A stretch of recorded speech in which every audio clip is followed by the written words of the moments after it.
Have you noticed how many videos there are lately arguing against a pre-tribulation rapture? Hi folks, Chaplain Scott Savelle here, and welcome to the channel and another random musing on faith and life. This one is about prophecy. Surprise, surprise. Maybe it's just my YouTube algorithm, but lately I've been seeing one video after another arguing against a pre-tribulation rapture. And one thing that has really struck me isn't the arguments themselves, it's the tone.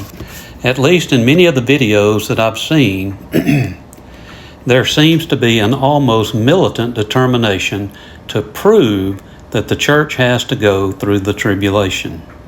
Now, I understand there are sincere, Bible-believing Christians who hold differing views on the timing of the rapture. I respect that. We should be able to disagree without being disagreeable and without questioning one another's love for Christ or the authority of Scripture. But what I can't quite understand is this insistence that the bride of Christ must remain on earth throughout the tribulation. I know many who hold those views would say we don't believe the church experiences God's wrath.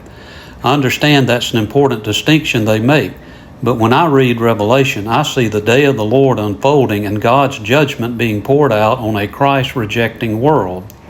So I ask myself, does it really fit the biblical picture of Christ and His bride that the bridegroom would leave His bride on earth for those events before coming to receive her?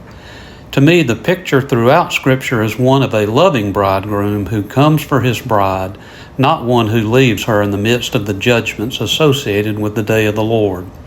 Christians should expect tribulation and persecution. Jesus promised that. The apostles experienced it, and believers around the world experience it today. But persecution and general tribulation from the world is not the same thing as God's eschatological judgment.